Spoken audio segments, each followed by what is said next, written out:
जो सी क्लास है इसमें 11,36,894 लोगों ने अप्लाई किया था।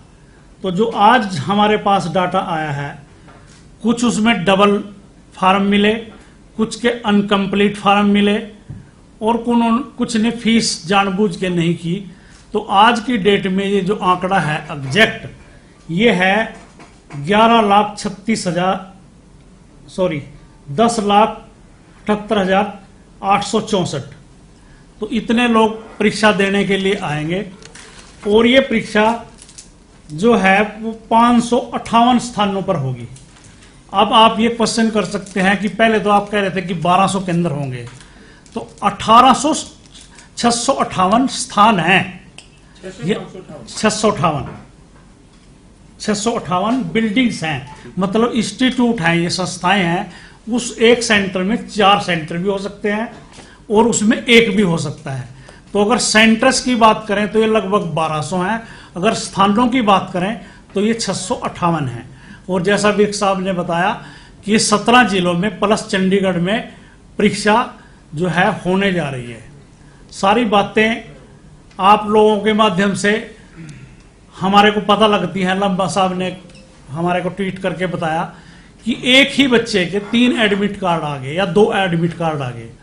उस क्वेश्चन का जवाब मेरे पास ये है कि उस बच्चे ने एक बार आधार कार्ड के तौर पर और दूसरे किसी दूसरी आईडी पे या तीसरा पीपीपी के आधार पर अप्लाई कर दिया और हमारे सिस्टम में कोई ऐसा राइडर नहीं लगा हुआ था कि हम उसको रोक सकें कि यू आर ऑलरेडी रजिस्टर्ड। तो उसके हमने 2 या 3 फार्म हैं जो एक्सेप्ट कर लिए और इसी तरह से जब उसने अपलोड किया तो मैं मानता हूं कि 70 लोग ऐसे मिले हमारे को जिनके 2 या 3 एडमिट कार्ड आ गए। तो उसके लिए हमने अपना एक हेल्प डेस्क नंबर लॉन्च किया हुआ है। आपके माध्यम से भी मैं सब जो प्रतिभागी हैं उनको बता देता हूं।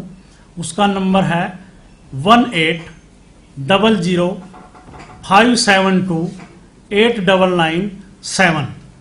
और हमने बच्चों को ये कहा है कि अगर आपके पास 180057289997 और बच्चों को हमने ये कहा है कि अगर आप फिजिकल आके एप्लीकेशन देना चाहें या इस नंबर पे नोट करा दीजिए कि मेरे एडमिट कार्ड 1 से ज़्यादा आ गए हैं। तो हम आपको ऑप्शन देंगे कि जो आपके नियरेस्ट स्टेशन है तो वहां पर आप परीक्षा दें और आपका अगर कोई दूसरा एडमिट कार्ड आ गया, तीसरा एडमिट कार्ड आ गया, उसको हम कैंसिल कर देंगे।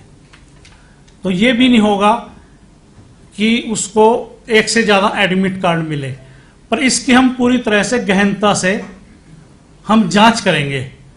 ये कई बार बच्चे जानबूझकर करते हैं। एक एडमिट कार्ड पे वो खुद बैठ गया, दूसरे पे उसने सीटर बैठा दिया, या उसने 2 परीक्षाएं खुद दे ली और जोन से में उसके ज़्यादा नंबर हैं, कल लेके ये आ जाएगा कि मेरा तो सर एक्चुअल नंबर ये था। तो हम पूरी तरह से इसकी गहनता से विचार करेंगे। अगर किसी ने ऐसा जानबूझकर किया है तो उसका कैंडिडेचर हम रद्द करेंगे, उसका कैंडिडेचर रद्द करेंगे और HSSC की परीक्षा से उसको सदा के लिए डीबार करेंगे कि आपने रॉन्ग इन्फॉर्मेशन दी है। अगर उससे कहीं गलती से हुआ है तो हम उससे को परीक्षा से वंचित नहीं करेंगे और उसको परीक्षा में कंसीडर करेंगे। इसी तरह से जैसे एक क्वेश्चन अभी आया कि हैंडीकैप्ड का जो है 150 किलोमीटर के डिस्टेंस पे सेंटर आ गया है, वो भी उस बच्चे की कहीं ना कहीं अपनी गलती है। उसने अपना हैंडीकैप्ड का सर्टिफिकेट तो लगा दिया पर फॉर्म भरते हुए उसने हैंडीकैप्ड को यस नहीं किया। तो सिस्टम ने जो है हो सकता है कि उसका 150 किलोमीटर की डिस्टेंस पे उठा लिया हो। और जो आउट ऑफ स्टेट के बच्चे हैं उनको मैक्सिमम वो चंडीगढ़ और उनको फरीदाबाद में सेंटर दिए गए हैं। हमारा पूरा प्रयास ये रहा है कि 100 किलोमीटर के रेडियस से ज़्यादा किसी बच्चे को दूर जाना ना पड़े, क्योंकि इससे एक तो विरक साहब का भी बर्डन कम होता है और लोकल जो प्रशासन है उसका भी बर्डन कम होता है कि उसको ठहराने की व्यवस्था, उसके जो साथ सहभागी आया उसको ठहराने की व्यवस्था, वो भी उसको कम से कम करनी